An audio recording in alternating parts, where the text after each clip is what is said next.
Emmanuel, bonjour. Eh bien, bonjour Eric. Nous te retrouvons, nous sommes à l'Espignan. Tu fais du karaoké, de l'hypnose. Auparavant, tu étais disjockey, tu es multicarte. C'est ça. Et même tu mélanges ces disciplines, c'est ça qui est intéressant. Et là, on va approfondir un peu la question avec, on revient un peu sur le karaoké que tu proposes toujours, Toujours. à différents établissements. Hein. Oui, voilà, on a fait déjà quelques établissements. Ça s'est super bien passé. Bon, il y avait toujours ce petit concept supplémentaire que les autres ne font pas, c'est-à-dire tout ce qui est close-up aux tables, magie, hypnose, Magie aussi, karaoké. hein. Ouais. Donc, voilà, ça c'est vraiment le concept, comme on avait dit la dernière Il fois. n'y a que toi qui fais ça. Voilà, il n'y a que moi qui fais ça dans l'Occitanie même, hein, parce que voilà, c'est vraiment un nouveau concept, avec bien sûr plusieurs formules, comme on avait expliqué. Une petite formule pour aider les restaurants, puis après la formule crescendo, puis après... À l'assiette, ça c'était original. Voilà, hein. c'était l'assiette. C'est surtout pour ceux qui ont des difficultés qui ne peuvent pas... À budgéter. Voilà. Ouais. Il y a des restaurants où il y a 25 couverts, c'est un peu compliqué pour eux. Ils ne peuvent pas payer une grosse somme à un karaoké. En même temps, de faire une animation comme la tienne, ça occupe la soirée, ça dynamise. C'est ça. C'est intéressant. Et donc, le coût de l'assiette, c'était ça. Le vrai coût de l'assiette, c'était de proposer à des restaurants qui n'ont pas les moyens de s'offrir un spectacle, voilà, enfin une soirée comme je voulais faire. C'était pour les aider.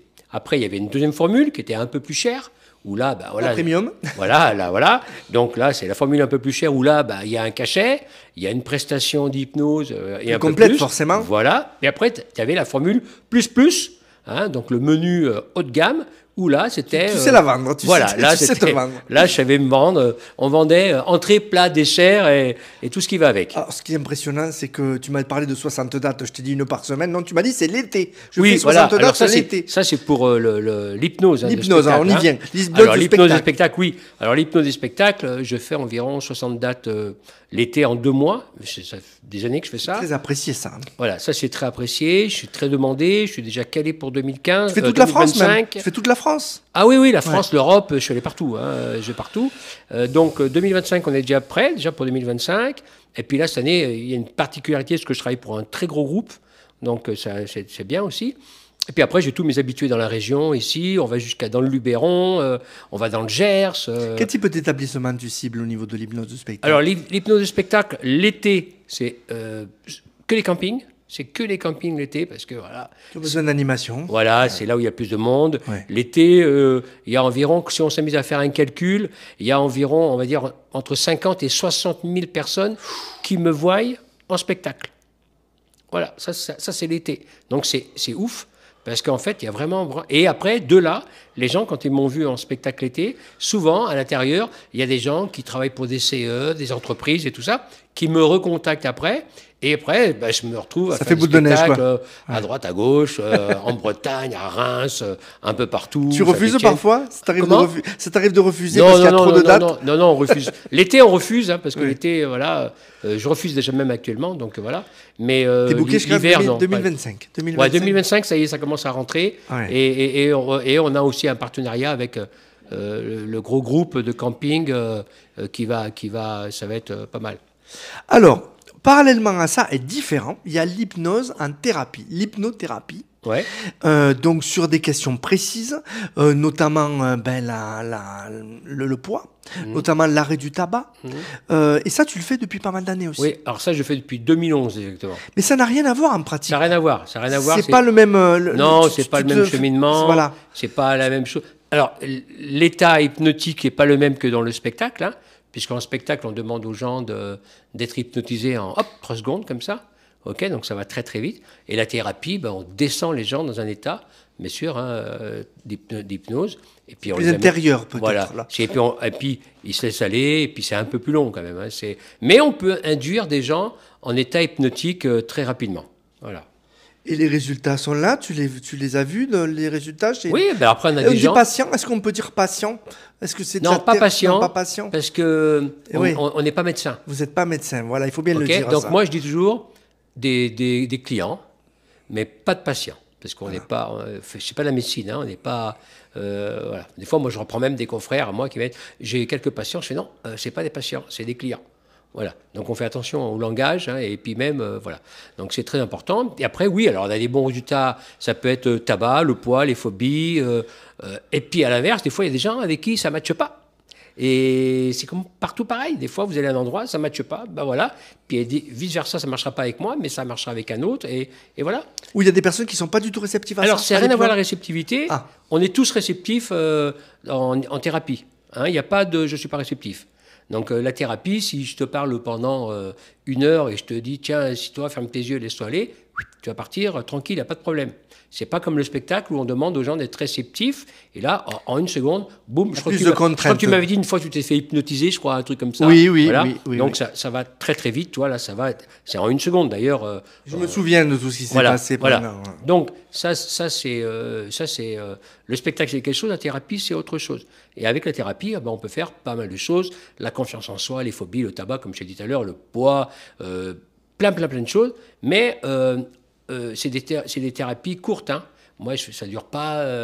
Il n'y a pas 10 séances. 3-4 séances grand maximum. Donc ça ne revient pas il faut trop gérer cher. Le problème, et puis voilà. On peut dire le prix d'une séance une séance, ça va de 70 € à 180 €. Tout dépend la durée et le sujet à traiter. Le tabac, c'est 180 €, un exemple. Quand on sait combien ils dépensent pour les cigarettes... Oui.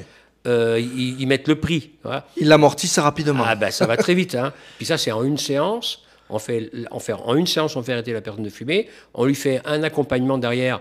Généralement, je travaille beaucoup avec le téléphone, avec WhatsApp.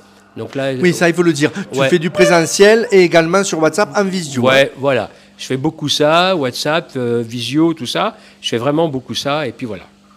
Merci beaucoup Emmanuel, bon courage dans tes différentes activités. On voit que tu as plein de cartes à jouer dans de talents différents. C'est ça. On n'a pas dit que tu passais à la télé et que pour les gens qui se disent je l'ai déjà vu quelque part, c'est normal. Ouais, voilà. Ceux qui me disent on l'a vu, là on a quelques émissions de télé, c'est mon choix. Sur M6 par exemple. Voilà, M6 c'est mon choix et tout ça. Ça c'est le truc. Mais après oui, voilà. Après, je suis surtout un hypnotiseur de spectacle. La thérapie, j'aime bien en faire de temps en temps pour aider les gens. Il n'y a aucun souci là-dessus. Et puis après, là, maintenant, c'est le karaoké. Le karaoké, c'est surtout une passion parce que j'adore chanter. Et puis voilà, on allait à plein de karaoké. Et puis voilà. Et c'est toujours ce côté animation qui me plaît un petit peu. Tu fais ce que tu aimes. Voilà. Il n'y a pas de prix pour ça. Voilà. Donc pour ça, il n'y a pas de prix. Et surtout, j'aime faire ce que les autres ne font pas. Et c'est ce qui m'a toujours différencié des autres. Ce qui te rend unique. J'aime pas ressembler aux autres. Alors, il y en a plein qui font des karaokés, ils se ressemblent tous, qu'ils animent plus ou moins, tout ce que tu veux. Mais moi, j'aime bien faire ce que les autres ne font pas. Donc, c'est un peu ma marque de fabrique. Et les gens de l'hypnose me connaissent pour ça, en disant, voilà, ils savent que mon nom de scène, c'est Chaman Hypnotiseur. Alors, Chaman avec un S. On mettra la page Facebook. Tu mettras la page Facebook et tout. Pour mais c'est vraiment... Voilà.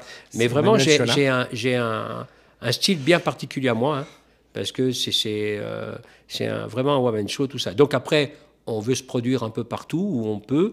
Et puis donc tu es ouvert aux demandes, aux propositions. Voilà, bien sûr. donc après, on ne peut pas faire partout, on ne peut pas faire ça dans les bars, on ne peut pas faire ça. On peut faire dans les restaurants, mais des grands restaurants où il y a de la place pour pouvoir faire un peu le spectacle. Puis tu fais vraiment de table à table. Le tour, tu le fais à la table de chaque personne. Et après, pour le close-up, et même pour le karaoké, on fait du close-up. J'appelle ça du close-up hypnotique aussi, parce qu'on peut demander aux tables, aux gens, de regarder s'ils sont réceptifs ou pas réceptifs. Et après, de là, s'ils sont réceptifs, je les mets en état d'hypnose, puis après, on peut rigoler avec ça, il n'y a aucun problème, c'est super sympa. Leur demander de faire Johnny Hallyday de la façon dont il n'aurait jamais pu faire aussi bien. Voilà, là, c'est vraiment sympa. En fait, une fois qu'on le voit, c'est sympa. Et les gens, ils ont du mal à y croire, mais quand ils le voient, ils me disent « Ah, on avait du mal à y croire, mais là, voilà, parce qu'ils voyaient qu'à la télé et tout ça. » Mais là, en fait, ça se passe devant eux et ils disent « Waouh, c'est ouf !» Et du coup, voilà. Dernière question, Emmanuel. L'hypnose nous permet de réussir une imitation de Johnny comme jamais on l'aurait réussi, par exemple. Non, c'est comment le processus? Le processus, c'est que la personne, elle aura, par exemple, elle est persuadée qu'elle imite bien Johnny, elle est persuadée qu'elle fait comme Johnny, sauf qu'elle est que persuadée. Mais il n'y a que elle qui est persuadée. Donc c'est pas forcément réussi. Mais... C'est pas une réussite, mais elle est persuadée que elle fait comme si c'était Johnny. Et puis voilà. Mais parfois, il y a des gens qui... Il y a des surprises, des fois. Ah, mais des fois, il y a des grosses surprises. C'est impressionnant. Voilà, venez voir, demandez, appelez Emmanuel. Merci beaucoup, Emmanuel. C'est moi qui te remercie et à très bientôt.